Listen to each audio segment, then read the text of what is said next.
마태복음의 개요를 설명하겠습니다. 마태복음의 저자는 마태입니다.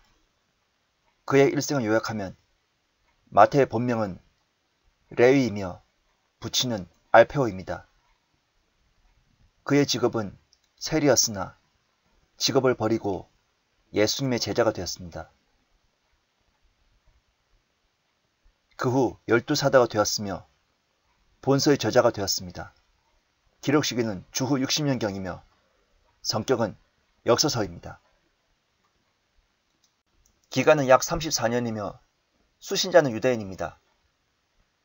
임마누엘, 골고다, 십자가에서의 그리스도의 기도 등의 해석된 것으로 보아 헬라어를 하는 유대인들이 주요 대상이었을 것입니다. 또한 현자의 방문, 이방인의 병고침, 이방인들의 심판, 유대인의 이방인들이 포함된 점 등은 마태복음이 이방인들에게도 호소하는 힘을 갖고 있음을 보여줍니다. 이 책의 이름은 이 책을 기록한 사도의 이름에서 유래되었습니다. 하나님의 선물을 뜻하는 마태는 갈릴리에 거하던 유대인으로 레위라고도 불렀습니다. 주제는 메시아와 천국의 도래입니다. 예수님은 구약에서 예언되고 약속하신 메시아이십니다. 예수님은 유대인의 왕이십니다. 예수님은 아브라함과 다윗의 아들이며 언약의 씨이십니다. 예수님의 소식은 다윗의 보좌에서 메시아가 통치할 천국 복음입니다.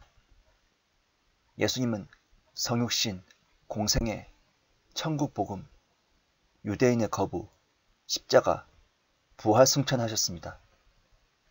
그러므로 이스라엘이 메시아인 그리스도께로 돌아오게 하는 회복을 하실 것입니다. 핵심장은 16장이며 베드로의 그리스도에 대한 고백입니다.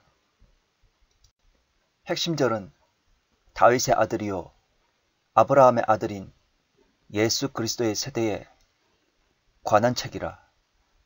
마태복음 1장 1절. 이 구절은 첫 번째 아담의 세대를 말하는 창세기 5장 1절과 대조를 이루며 예수님이 마지막 아담임을 보여줍니다. 핵심 단어는 왕, 왕국, 천국입니다. 핵심구는 이제 이 모든 일이 일어난 것은 선지자를 통하여 주에 관해 말씀하신 것을 이루려 함이라 말씀하시기를. 마태복음 1장 22절입니다. 마태복음의 내용을 설명하겠습니다. 기록자는 세리 마태이며 레위라고도 불립니다. 대부분의 학자들은 기록 연대를 AD 66년으로 잡지만 유대인들에 대해 마태가 강조한 것을 볼 때 기록 시기는 AD 37년만큼 이릅니다. 예수님의 말씀은 주후 70년에 무너진 성전이 마태복음이 기록될 당시에 여전히 존재했음을 암시적으로 인식되기도 합니다. 마태복음은 서두에서 성격을 책이라고 밝히고 있습니다. 마태복음의 독자들이 유대인들이기 때문에 마태는 유대인들에게 그들의 신앙과 생활을 지도하고 규제할 수 있는 절대적인 권위의 책, 곧 율법책이 있었듯이 예수의 이름을 들은 유대인들에게 그런 율법책의 권위에 해당되는 교과서적인 책을 제공하려고 보입니다. 마태복음은 구약에서 신약으로 전환하는 책입니다. 사실 새 언약이란 말은 26장까지는 나오지 않습니다. 26장에서 새 언약은 단지 제정될 뿐이며 죽음을 앞두고 새 언약을 말씀하신 유언자인 예수 그리스도의 죽으시기 전까지 새 언약에 효력이 없습니다. 예수님이 율법을 완성하러 오셨다는 율법에는 예언적 기능이 있습니다. 마태복음이 5개의 주요 설교로 구성되어 있으며 그 5개의 설교를 지적한다면 다음과 같습니다. 1. 제자직에 관한 설교 5에서 7장 2. 사도직에 관한 설교 10장 3. 천국 비유에 관한 설교 13장 4. 앞으로 세워질 교회의 치리에 관한 설교 18장 5. 이스라엘의 대환란에 관한 설교 24에서 25장. 마태복음의 구조가 보여주고 있는 또 다른 특징은 마태복음이 설화와 설교가 교차적으로 혹은 교대적으로 나타나고 있는 점입니다. 마태는 설교를 중점으로 설교와 설교 중간에 꼭 설화를 소개하는 방법을 택하고 있습니다. 1. 1에서 4장 메시아의 출현 2. 5에서 7장 제자직에 관한 설교 3. 8에서 9장 10개의 이적 설화 4. 10장 사도직에 관한 설교 5. 11에서 12장 유대인들의 배척 6. 13장 천국 비유 설교 7. 14에서 17장 제자들의 신앙 고백 8. 18장 교회의 시리적 방침 설교 9. 19에서 22장 권위와 초대 10. 23장에서 25장 종말에 관한 설교 11. 26에서 28장 그리스도의 십자가와 부활 12. 28장 18절에서 20절 그리스도의 마지막 설교. 마태복음은 예수 그리스도의 2가지 면을 기록하고 있습니다. 이것은 첫 절의 순서에 따른 것인데 먼저 다윗의 아들 곧 왕으로서의 모습과 이어서 아브라함의 아들 곧 이삭의 모형에 따라 죽음에 순종하시는 분의 모습입니다. 그러나 마태복음에서 가장 두드러진 모습은 언약된 왕 곧 다윗의 의로운 가지입니다. 마태는 그분의 계보와 미카의 예언에 따라 그분이 다윗의 성읍인 베들레헴에서 출생하시는 것과 말라키의 예언에 따라 그분의 선두주자의 사역과 그분이 친히 수행하시는 왕의 사역과 이스라엘에 의해서 왕이 거부되시는 것과 권능과 위대한 영광으로 다시 오시는 것 등을 기록하고 있습니다. 마태복음의 오경적 구조로 되어 있는 사실 자체가 유대인 독자들을 염두에 둔 유대적 특징일 수도 있습니다. 첫째는 마태복음의 구약 사용은 특히 풍부한 인용입니다. 마태복음에는 직접적인 혹은 간접적인 구약 인용이 100여 회 걸쳐 나타나고 있습니다. 마태는 중요한 예수님의 사건을 소개하면서 이제 이 모든 일이 일어난 것은 선지자를 통하여 주에 관해 말씀하신 것을 이루려 함이라 혹은 이는 선지자를 통하여 주에 관해 말씀하신 바 하신 그 말씀이 이루어지게 하심이라 라고 공식적인 문구를 반복하고 있습니다. 마태는 다양한 형태의 모형을 사용해 구약을 그리스도 중심적으로 읽습니다. 마태가 아브라함의 언약으로 돌이켜 아브라함의 아들로서 그분의 희생적인 죽음을 기록하는 부분은 극히 적습니다. 이러한 사실은 마태복음의 기록 목적과 구성을 잘 보여주는데 먼저 이스라엘을 위한 복음이 특히 강조되고 다음으로 그리스도의 죽으심을 통해 온 세상을 위한 복음도 제시되는 것입니다. 마태복음은 유대인들의 왕을 다룹니다.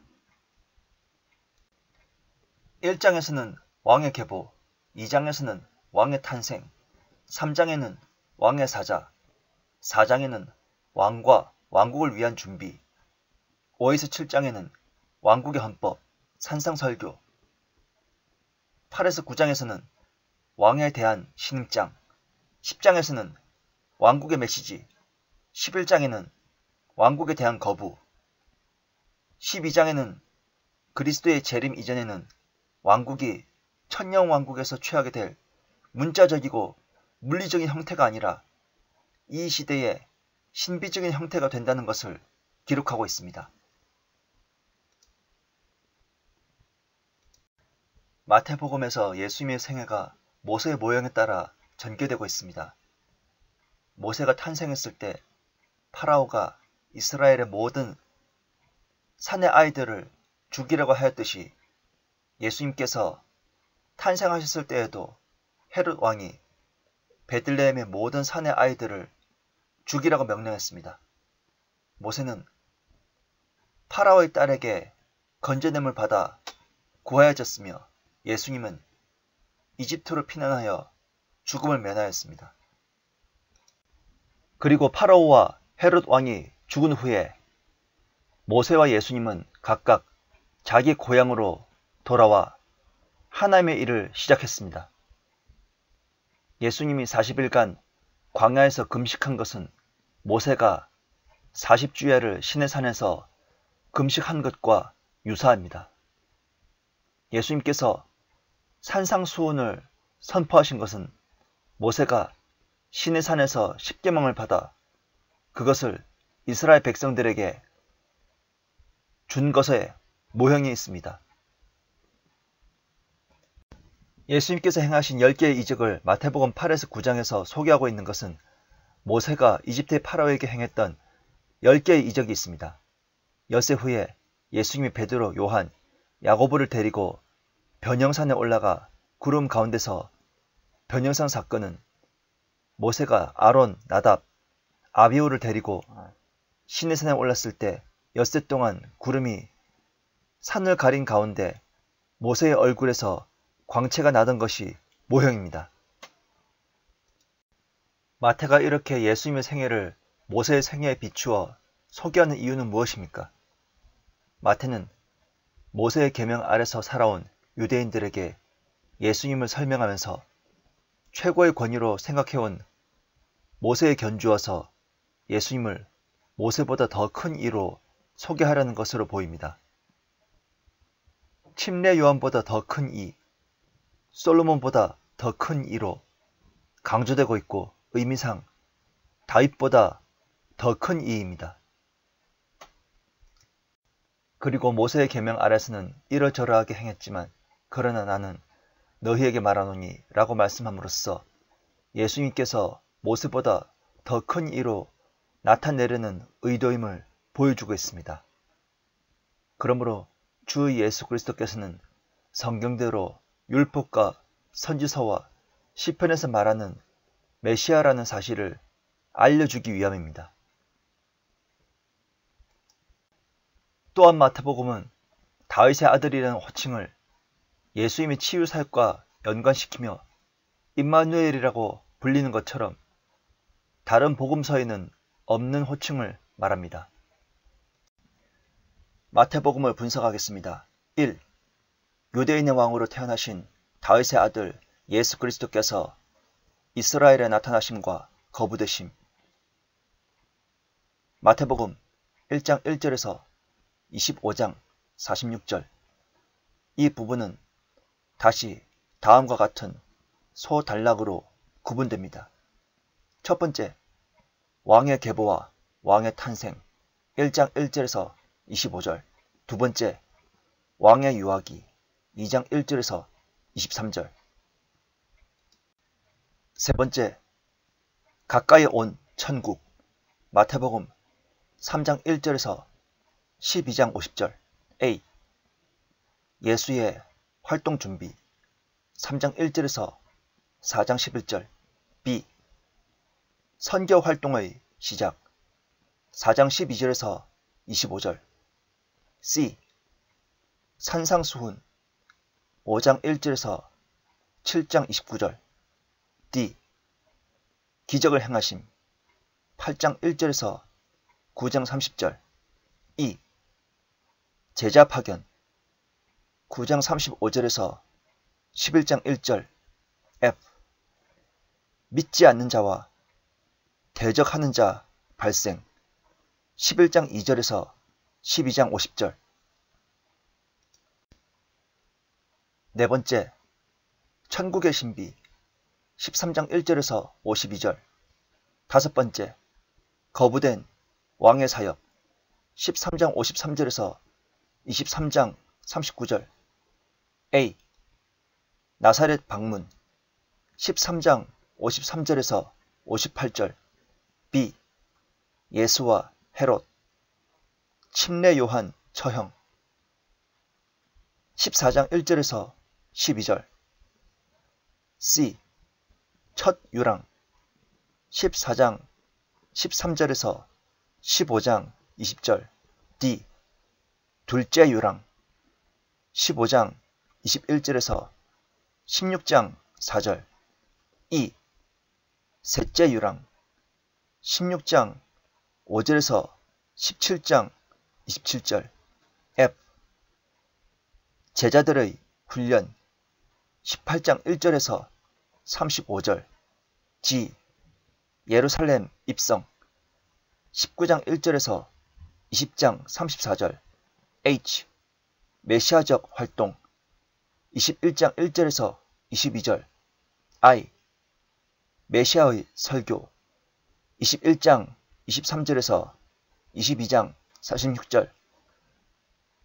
J. 유대교 지도자와 예루살렘 비판 23장 1절에서 39절. 여섯 번째, 마지막 때의 가르침, 권능과 영광으로 돌아오시겠다는 왕의 약속 24장 1절에서 25장 46절. 2. 아브라함의 아들 예수 그리스도의 죽으심과 부활 마태복음 26장 1절에서 28장 8절. 첫 번째, 제자들과의 작별 26장 1절에서 46절. 두 번째, 유대법정 26장 47절에서 75절.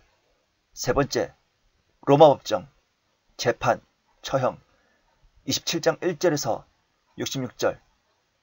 네 번째, 부활보도 28장 1절에서 8절. 3. 부활하신 주님의 사역 세계 선교 명령 마태복음 28장 9절에서 20절입니다.